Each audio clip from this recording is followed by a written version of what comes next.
আমাদের ভাই, আমাদের বন্ধু ড্যাডি লরেন্স দূর দেশ থেকে অনেকদিন পরে বাংলাদেশে আসছে আমাদের জন্য অনেক বার্তা নিয়ে। তাই আমরাও যারা দূর দেশ থেকে কি বলতে আসছে সেই কথা শোনার জন্য আমরা একটু এখানে একটু এই ছোটখাটো একটু আয়োজনের ব্যবস্থা। তো আজকে আমাদের ড্যানির প্রথম কাব্য গ্রন্থ দূর দেশ থেকে বলছি, এই বইটার বড় কোনো প্রকাশনা উৎসব হচ্ছে। আপনারা যারা এখানে উপস্থিত হয়েছেন আপনাদের অনেক ব্যস্ততা সত্যি আপনারা আসছেন, সবাইকে জানাচ্ছি কৃতজ্ঞতা, ধন্যবাদ। তো আমি শুরুতেই এই বইটি নিয়ে আসলে যেহেতু আমাদের সাথে কবি এখানে উপস্থিত আছে, কবির কাছে আসলে তার একটু অনুভূতি শুনতে চাই। আসলে সবাইকে নমস্কার। মিঠুন আসলে এমন একটা বিব্রতকর পরিবেশে আমাকে ফেলে দিছে, আমি আসলে টোটালি আনএক্সপেক্টেড যে মানে এইভাবে এত কিছু ওদের করছে আর কি। তো মানে ভাষায় আসলে প্রকাশ করতে পারতেছি না আমার এক্সাইটমেন্ট আর কি। বইটা অ্যাকচুয়ালি আসলে মূলত যে কারণে করা ছিল সেটা হলো লেখাগুলো অনেক আগের, অনেক পুরনো লেখা। বাট আমাদের আমার আর ইভানার বিয়ের 1 যুগ পূর্ণ হয়েছে, 12 বছর। ওইটাকে আসলে উপলক্ষ হিসেবে রেখে আমি কবিতাগুলো আমার একসাথে করছি ওকে আসলে প্রেজেন্ট করার জন্য। সো ওই রকম কোনো আসলে ইন্টেনশন ছিল না, মানে টুকটাক লেখালেখি মানে ইয়া ছিল আগে থেকেই। বিশেষ করে ওই ক্লাবের সংগঠনগুলা, দিশারি, অগ্রদূত তো আমার প্রাণের সংগঠন। অগ্রদূতের সাথে আমার সম্পৃক্ততা অনেক অনেক অনেক আগে থেকে। মিঠুনও তখন ছিল। তারপর যখন ঢাকাতে চলে যাই, ঢাকাতেও সংগঠন ছিল কিছু, ইউথসেল ছিল। তারপরে মাঝখানে ত্রিবেণীতেও ছিলাম। সো ওই সময়গুলোতে প্রত্যেক ইয়ারে যে ইয়ারলি ম্যাগাজিনগুলো আমরা বের করতাম, সো ওই ম্যাগাজিনগুলা থেকেই আসলে আরও উৎসাহ আসছে লেখার। দেখতাম আমাদের বড় ভাইয়েরা, বড় বোনেরা তাদের লেখাগুলো পড়তাম, ওগুলো অনেক ভালো লাগতো। সো ওই জিনিসগুলাই আমাকে অনেক উৎসাহিত করছে এই লেখাগুলোর পেছনে। তো এইটুকুই, আর বেশি আসলে বলার আমি প্রস্তুত ছিলাম না। আমি জানি না যে আবার মিঠুন আবার এত কিছু আয়োজন করছে এখানে। তো এইটুকুই, আমি অনেক এক্সাইটেড আর কি।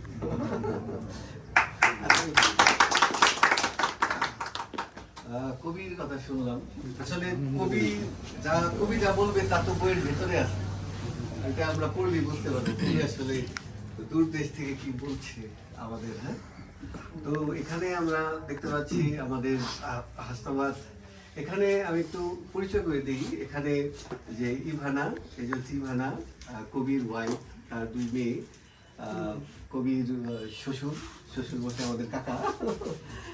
আর এখানে আমাদের হাসনাবাদ মোনা সিকান্দার ভাইরা আছে, সাথে আমাদের এখানে দিশারি সংঘের প্রেসিডেন্ট আছে ক্যানেডিটা, অগ্রদূতের প্রেসিডেন্ট আছে ঋত্বিক, এবং আমাদের মোনা সিকান্দার উদ্যোগী সংঘের প্রেসিডেন্ট আছে দীপ, এবং আরও সবাই আছে। আমাদের চাঁদের পাহাড়ের পরিচালনা পরিষদের ইসেরা আছে, সবাই আমরা এখানে আছি। তো আমি এখন একটু ক্যানেডিটাকে একটু বলবো একটু কিছু বলার জন্য কবির উদ্দেশ্যে আজকের এই আয়োজন নিয়ে। প্লিজ।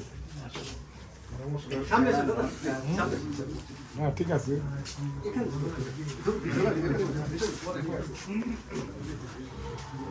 নমস্কার, শুভ সন্ধ্যা।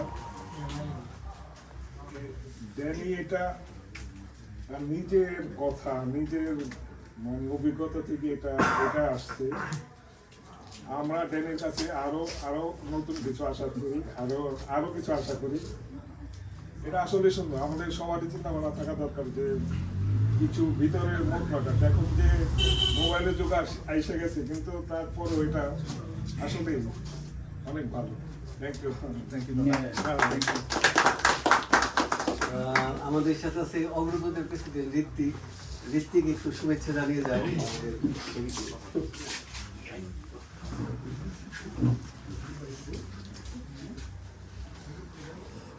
নমস্কার সবাইকে। অগ্রদূত ছাত্র সংগঠনের পক্ষ থেকে দাদাকে খুবই অভিনন্দন জানাই এবং শুভেচ্ছা জানাই। দাদা এত সুন্দর করে আমাদের কাছে একটি বই লিখে উপহার দিছে, আমরা অবশ্যই এটাকে পড়ে আরও হবো, যাতে নাকি আমরা যদি বুঝতে পারি যে দাদা এত সুন্দর করে লেখছে, আমরা যাতে এটা কাজে লাগাতে পারি আমাদের জীবনে। আর দাদাকে বলবো যে দাদা যাতে এটা চালিয়ে যায়, আমরা যাতে ভবিষ্যতে আরও পাইতে পারি দাদার কাছ থেকে। এটা আমাদের মোলাশিকান্দ্রা উদ্যোগী সংঘ থেকে এখানে দীপ আছে, মৃদুল আছে, কে বলবা তোমরা একজন আসো, একজন আসো।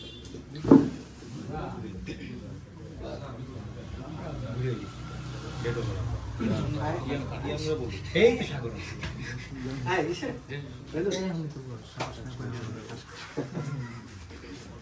সবাইকে নমস্কার। আমি মোলাশিকান্দ্রা উদ্যোগী সংঘের সাধারণ সম্পাদক। তো আমি দাদাকে ধন্যবাদ জানাই যে বইটি লেখার জন্য।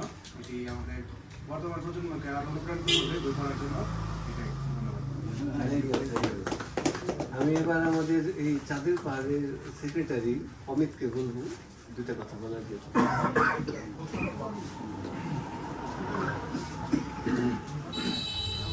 নমস্কার। আজকে আসলে খুব অবাক দুপুর থেকেই জেমস আমাকে দুপুরে বলছে আমাদের চাঁদের পাহাড়ে আর একটা বন্ধু বই মানে উন্মোচন করবে, তোমার 6টায় থাকতে হবে। যাই হোক 6টার ভিতরে আমি চলে আসি, কিন্তু সবচেয়ে অবাক হচ্ছে মানে আমি আসলে খুবই অবাক হয়েছি মানে জেমসদার যে বন্ধু ট্যানি লরেন্স দা, ওনাকে আমি খুব ছোটোবেলা থেকে আমি চিনি। আর ওনার ছোটো ভাই আমার খুবই কাছের খুব ক্লোজ ফ্রেন্ড। আমি আসলে মানে এসে আমি খুব অবাক হই, মানে উনি এত মানে দূর দেশ থেকে বলছি উনি যে বইটা বই লিখছে, এটা থেকে বোঝা যাচ্ছে সে সদূর দূরের থেকে মানে আমাদের মাঝে বাংলা ভাষা এত দূর থেকে ভিন্ন একটা দেশের থেকে এই ধরনের একটা বই লিখছে, আমাদের ভাষার প্রতি সংস্কৃতির প্রতি যে ভুলে যায়নি, আমাদের মতো সুন্দর একটা বই উপহার দিয়েছে। এটা আসলে আমরা অভিভূত এবং সবাইকে অসংখ্য ধন্যবাদ জানাই। আমরা আরও কিছু নেক্সটে আরও কিছু বই পাবো এবং এই শুভকামনা করে আমার শেষ করছি। পরিবার থেকে কেউ কিছু বলবে? সিন্ড্রেলা কিছু বলবে? বলে আসো যে আমার কাছে এসে দাঁড়াবো, আসো।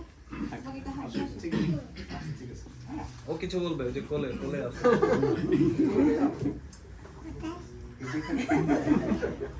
তুমি কিছু বলো।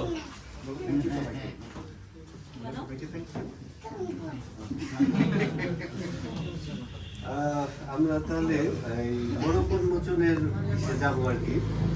তো আসলে এটা একটা খুব বিশাল ব্যাপার যে, এবং এটা হচ্ছে ড্যানির প্রথম কাব্যগ্রন্থ। ওর এই তারুণ্যে যৌবনে যে কবিতাগুলো লিখছে, ওর যে মনের ভাব ফিলিং ছিল সেটা কিন্তু সেই কবিতাগুলো এখানে আছে। এটা আসলে খুবই মূল্যবান একটা বিষয় এবং এটা আমার মনে হয় যে জীবনের মানেটা আসলে যে জীবনের মানেটা কি, এখানে আসলে একটা শূন্যতা, নীরবতা। তো এই নীরবতাটা কিন্তু আসলে আমরা কবিতায়, গল্পে, সঙ্গীতে, তারপরে পেইন্টিংয়ে আসলে ধরা দেয় আবার ধরা নাও দিতে পারে। তো সেই নীরবতার একজন সৈনিক হলো আমাদের ড্যানি। এবং আসলে যে বিষয়টা ও আমেরিকা থাকে আমরা জানি, ওখান থেকে যে এই যে ওর অনুভূতিটা ও নিয়ে আসছে এখানে, এর জন্য আমরা চাঁদের পাহাড়ের পক্ষ থেকে, আমাদের সবার পক্ষ থেকে ড্যানিকে অনেক ধন্যবাদ জানাই। তো আমরা এখন বরফ উন্মোচনে যাব এটা। তো আমি কে আসবে? আসো, সিন্ড্রেলা এখানে আসো। কিসেও আসো, ইভানও আসো, ইভানও আসো।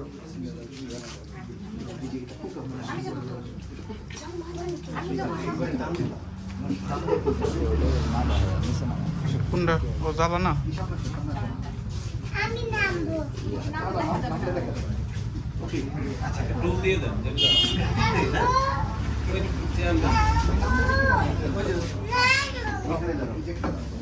খুলি রাখি। আচ্ছা তাহলে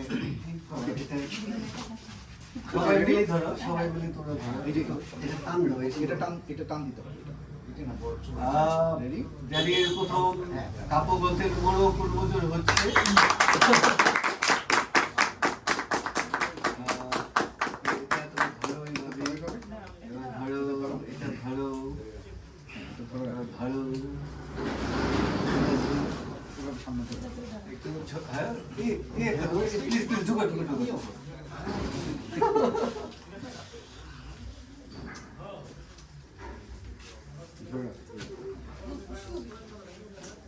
আমরা মানে ড্যানিকে অ্যাপ্রিসিয়েট করি ব্যাপারটা যে অবশ্যই উনি আমেরিকায় থেকেও বাংলা একদম ভুলে যাননি, বাংলা হতে একটু প্রাধান্য পান।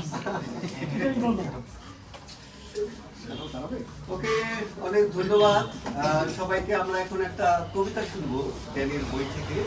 এটা আপনি ডিনার দিন প্লিজ, তুমি ক্লাস শেষ করে এখান থেকে বলি। না না না, না, আমার জানা আছে। আচ্ছা, আমাদের প্রিপারেশন থাকার কথা না, আমার তো এই বই আপনি যে থেকে শুনে- কবিতাগুলো যে শুনে- দেখছি, তারপরে একটু পড়ি, আপনি কিনার দিকে একটু পড়ি একটা কবিতা। আর ড্যানি কিন্তু আমার একেবারে স্কুল ফ্রেন্ড, একেবারে প্রথম যখন ভর্তি হই ড্যানি আমি একসাথে পড়ছি। ডন বস্কো থেকে, রাইট? কবিতার নাম হচ্ছে ভোরের গল্প। ভোরের আলো এখনো ফোটেনি, পাখিদের ঘুমও ভাঙেনি এখন। রাতের শেষ প্রহরের বিদায় ঘন্টা বেজে উঠলেই ভূমিষ্ঠ হবে নতুন একটি ভোরের। ভোরের আলো নিয়ে আসবে নতুন আশার বাণী, খুঁজে পাবে বেঁচে থাকার নতুন দিগন্ত। রাতের সমস্ত কালো ডাইঅক্সাইড শোষণ করে নির্মল শীতল অক্সিজেন ছাড়ে বন্ধু বৃক্ষ। ভোরের শান্ত নীলাকাশ যেন বসে আছে আমাদের এই জেগে ওঠার অপেক্ষায়। প্রকৃতি নিষ্ঠুর মানুষগুলোকে কতই না ভালোবাসে, আগলে রাখে মায়ের করে শিশুর মতন করে। এতটা ভালোবাসে বলেই শাসনের অধিকারও রাখে। অনিয়ম হলে চটে না যাওয়াটাই বরং অস্বাভাবিক। ভোরের আগের আধারকে না দেখে ভোরকে সুন্দর কোমল বলা যায় কিভাবে? সামান্য আলো ফুটতেই পাখিরা জেগে উঠবে, কলরবে আলপনা আঁকবে দূর আকাশে। আস্তে আস্তে শুরু হবে নতুন এক সকাল, আর অল্প অল্প করে শেষ হবে একটি শান্ত ভোরের গল্প।